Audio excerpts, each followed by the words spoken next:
हम लोगों ने बल के बारे में जान लिए, क्योंकि इस धरती में हम लोग जितने भी काम करते हैं वो केवल बल के द्वारा करते हैं और बल से ही सब काम संभव हो पाता है।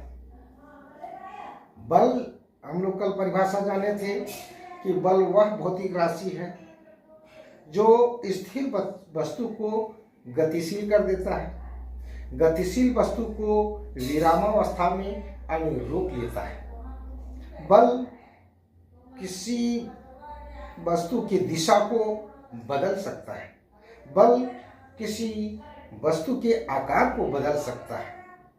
तो इसके बारे में हम लोग जान लिए। अब हम लोग पढ़ेंगे बल के प्रकार, बल के प्रकार, काइंड्स ऑफ फोर्स। तो अब हम इसको जानने के लिए एक एक करके चलेंगे। वैसे बल का मुख्य रूप से 4-5 प्रकार होता है। 5 प्रकार के होते हैं मुख्य रूप से: मांसपेशीय बल, घर्षण बल, चुंबकीय बल, स्थिर विद्युत बल और गुरुत्वाकर्षण बल। इसके अलावे उसके सपोर्ट में और से बल होते हैं जो उसको हम लोग अलग अलग रूपों में देखेंगे, लेकिन इन 5 को हम पहले जानते हैं, उसके बाद अन्य बलों के बारे में जानने का हम प्रयास करेंगे। तो सबसे पहले चलते हैं बच्चों मांसपेशीय बल।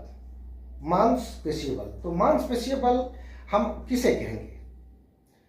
वो है कि हमारे शरीर के द्वारा जो कार्य किया जाता है उसको हम मांसपेशीय बल कहते हैं। जैसे साइकिल चलाना, साइकिलिंग करते हैं तो उसमें हमारा हाथ भी टाइट होता है, जंघा भी लगता है, पंडल जैसे मारते हैं, तो वो मांसपेशीय ही काम करता है। अब भरी बाल्टी से पानी खींचना, उसमें भी हम हाथ से पूरा ताकत लगा करके बाल्टी से, भरी बाल्टी से जल को कुएं से बाहर निकालते हैं। फिर मान लिया जाए कुल्हाड़ी से लकड़ी, जैसी लकड़ी को हम लोग काटते हैं, चीरते हैं, तो उसमें भी हमारे बाजू का मांसपेशी बल काम करता है। तो इस तरह से बहुत है। जैसे भारोत्तोलक लोग जिस तरह से भार को जैसे दोनों तरफ लोहे है और उसको हम उठाते हैं, तो वो भारोत्तोलक भी हमारा मांसपेशीय बल है। तो इस तरह से है। और इसके अलावा केवल मनुष्य ही नहीं, जानवर लोग भी जिससे हल चलाते हैं तो बैलों में भी उसमें ताकत कंधा से बल लगाता है। फिर तागा, जिसे हम लोग घोड़ा, जैसे टमटम गाड़ी है, तागा जिसको कहते हैं, उसमें भी मांसपेशीय बल ही कार्य करता है। तो इस तरह से मांसपेशीय बल हम लोग जाने। अब है बच्चों घर्षण बल। अब घर्षण बल ऐसा है जो 2 वस्तुओं के बीच घर्षण होता है। जिससे हमारा हाथ का हथेली है, जिस तरह से इस तरह से रगड़ते हैं तो गर्म हो जाता है। तो गर्म वही नहीं होता है, उसमें घर्षण होता है, जिसको हम लोग अंग्रेजी में फ्रिक्शन भी कहते हैं। तो ये घर्षण बल के कारण, जैसे गर्म अगर ठंडा रहता है तो ठंडे के दिन में से करके हम लोग गालों में सेकते हैं और गर्म लगता है। तो ये हमारा घर्षण बल है। जिसे मोटर का पार्ट्स जैसे लुब्रिकेंट अगर नहीं देते हैं तो गाड़ी बहुत जल्दी, 2 वस्तुओं में जब घर्षण होता है तो उसमें क्या होता है, गर्म हो जाता है। किसके कारण? घर्षण के कारण। तो घर्षण को वैसे हम लोग आगे पढ़ेंगे, उसमें लुब्रिकेंट देके घर्षण को घटाया जाता है। इसी तरह, इसीलिए हम लोग जितने कल पुर्जे हैं उसमें कुछ ग्रीस वगैरह लगाया जाता है ताकि उसमें घर्षण कम हो। इसके अलावे हमारा और घर्षण बल में, जैसे हम गाड़ी चलाते हैं, जैसे ब्रेक देते हैं, तो ब्रेक में भी वो होता है घर्षण, ब्रेक वाला और चक्का का रिम में घर्षण होता है, जिसके चलते वो रोक देता है। तो घर्षण बहुत जगह, जैसे हमारा चिकनी मिट्टी है, हम चलते हैं और चिकनी मिट्टी अगर है तो घर्षण नहीं होने के कारण हम लोग गिर जाते हैं। तो और जहाँ रुखड़ा है वहाँ रुखड़ा में घर्षण तो होता है, लेकिन वो घर्षण वैसा नहीं होता जिससे रोक नहीं पाता है, जिसके चलते हम लोग गिर जाते हैं, नहीं गिरते हैं। तो इस तरह से हम लोग घर्षण बल में बहुत कुछ है जो हम सोच सकते हैं। जहाँ घर्षण हो, जहाँ माने एक दूसरे का अटैच में हो, तो उसको हम लोग घर्षण बल कहेंगे। अब है चुंबकीय बल, चाहे मैग्नेटिक फील्ड जिसको कहते हैं। चुंबकीय बल में भी बच्चों एक बल होता है चुंबक में भी, जो किसी लोहे पदार्थ को चुंबक खींच लेता है। देखे होंगे घड़ी साज लोग के पास भी कुछ चुंबकीय पदार्थ रहता है और लोहे पदार्थ को बड़ा आसानी से कहीं गिर जाता है और वो नहीं निकाल पा रहा है, तो चुंबक लगाता है, वो खींच लेता है। बहुत ऐसे जगहों में है।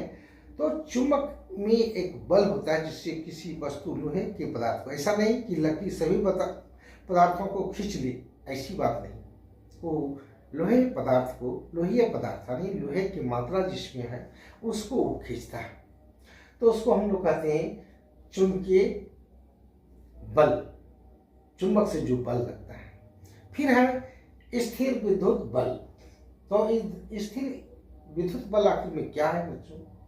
वो है क्या, जैसे हम लोग कंघी करते हैं, पूरा कंघी चलाते हैं, चलाने के बाद अगर छोटे छोटे टुकड़े हैं कागज के, और कागज के टुकड़े के सामने कंघी करके अगर हम जो ले जाते हैं, तो कंघी उन छोटे छोटे कागज के टुकड़ों को अपनी ओर खींच लेता है। तो जिस बल के द्वारा कंघी उन छोटे टुकड़ों को अपनी ओर खींच लेता है, तो उसको हम लोग कहते हैं स्थिर विद्युत बल। समझ गए बच्चों? कंघी से जिस बाल को हम लोग झाड़ते हैं और छोटे छोटे कागज के टुकड़ों के पास ले जाते हैं, तो कंघी छोटे टुकड़ों को अपनी ओर खींच लेता है। तो जिस बल से वो कागज के छोटे छोटे टुकड़ों को खींच लेता है, उसी को हम लोग कहते हैं स्थिर विद्युत बल। अब हम लोग चलते हैं गुरुत्वाकर्षण बल। तो ये जान लीजिए बच्चों, इस ब्रह्मांड में जितने भी वस्तु हैं, चाहे आकाशीय पिंड हो चाहे कोई भी पिंड हो, वो एक दूसरे में एक आकर्षण बल लगता है, और ये आकर्षण बल को ही गुरुत्वाकर्षण बल कहते हैं। जिसे सूरज पृथ्वी को खींचता है, सूरज को पृथ्वी भी खींचता है, ऐसी बात नहीं है। और जितने ग्रह हैं वो खींचते हैं, जितने तारे हैं इस ब्रह्मांड में एक दूसरे को खींचता है, लेकिन एक इस अवस्था तक ही खींचे हुए रहता है, जिसके चलते पृथ्वी सूर्य के चारों ओर जितने ग्रह हैं तो वो अपने अक्ष पर ही घूमते रहते हैं। उसी बल के कारण, गुरुत्वाकर्षण बल के कारण स्थिर हो जाता है, और उस बल के कारण वो लोग रहता है, नहीं तो इधर उधर हो जाता। अगर वो गुरुत्वाकर्षण बल कार्य नहीं करता तो वो पथ से भटक जाता इस ब्रह्मांड में।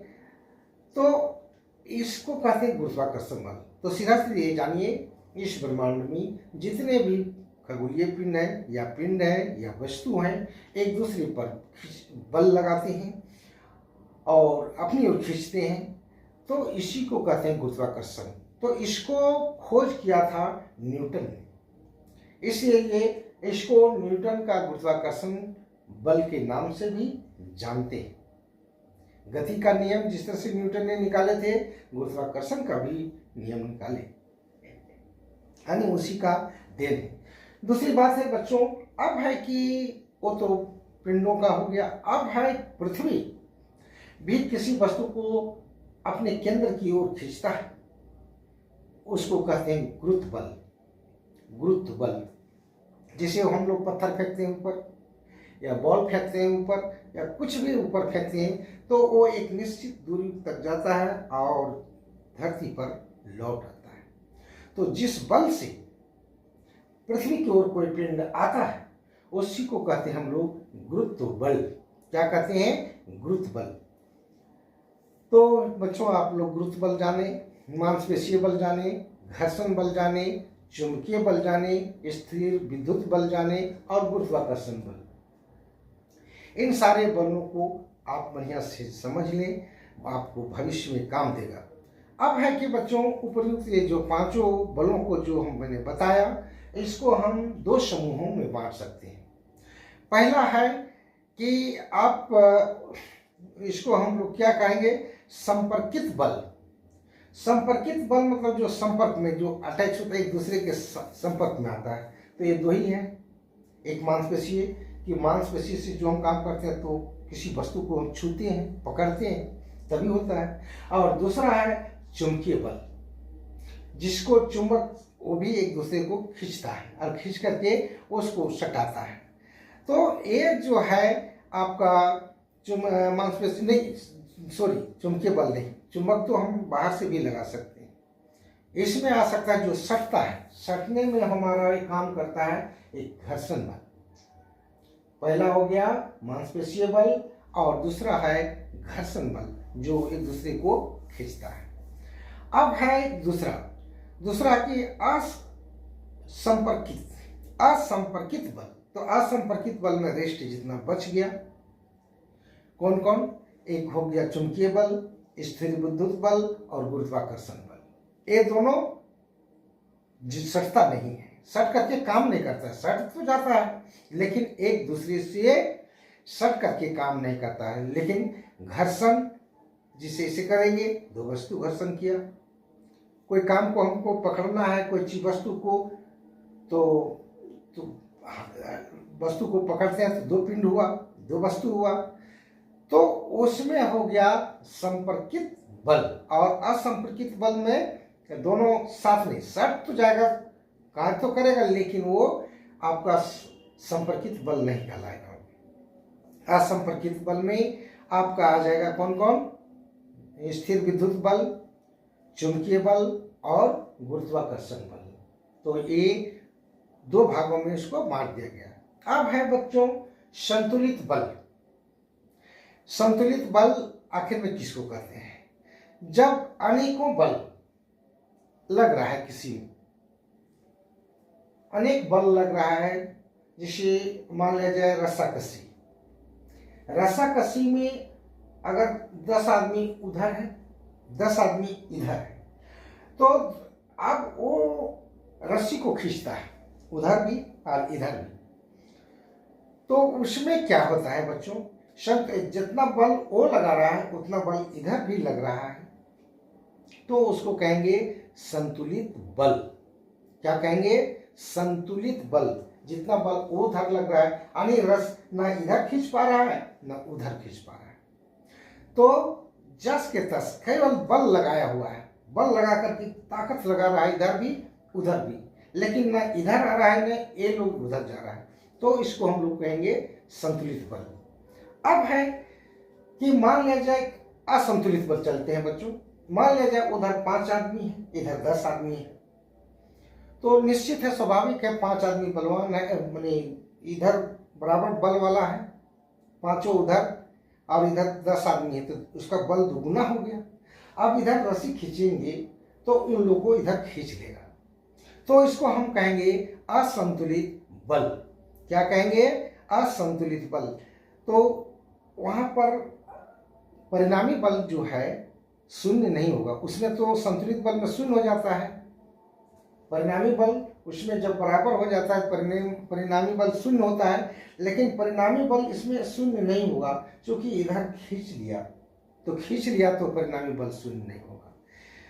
तो इस तरह से बच्चों हम लोग बल के बारे में जाने। तो अब मैंने बल का एसआई मात्रक भी जानना बहुत जरूरी है। बस बल का एसआई मात्रक परीक्षा में बार बार पूछते रहता है बच्चों, तो इसका होता है न्यूटन। न्यूटन के नाम से ही इसको रख दिया, बल की चूंकि खोज उसने ने किया था, बल को बारे में जानकारी दिया, तो इसलिए बल को एसआई मात्रक हम लोग न्यूटन देते हैं। तो बच्चों आज हम लोग बल के प्रकार के बारे में जाने, इसको 2-3 बार देख लेंगे इस वीडियो को, आपको बहुत फायदा होगा। लेकिन भूलना नहीं, पुस्तक आपका बहुत ही उपयोगी चीज़ है, पुस्तक को भी पढ़ें। अब है कि पुस्तक पढ़ेंगे तो आपको स्वतः समझ में आने लगेगा, पढ़ने में अच्छा लगेगा, क्वेश्चन आंसर बनाने में सुविधा होगा, अच्छा लगेगा। और प्रश्न परीक्षाओं में जब प्रश्न आएगा तो इसके बारे में जानकारी हो जाएगा। आगे की कक्षाओं में जब पढ़ेंगे इसके विस्तृत के रूप में, बल्कि बहुत विस्तृत रूप है, तो उस समय आपको इससे बहुत ही फायदा मिलेगा। तो बच्चों, इस वीडियो में मैं आही तक कुछ रखे, अब आगे की कक्षाओं में कुछ दूसरा चीज पढ़ेंगे। धन्यवाद।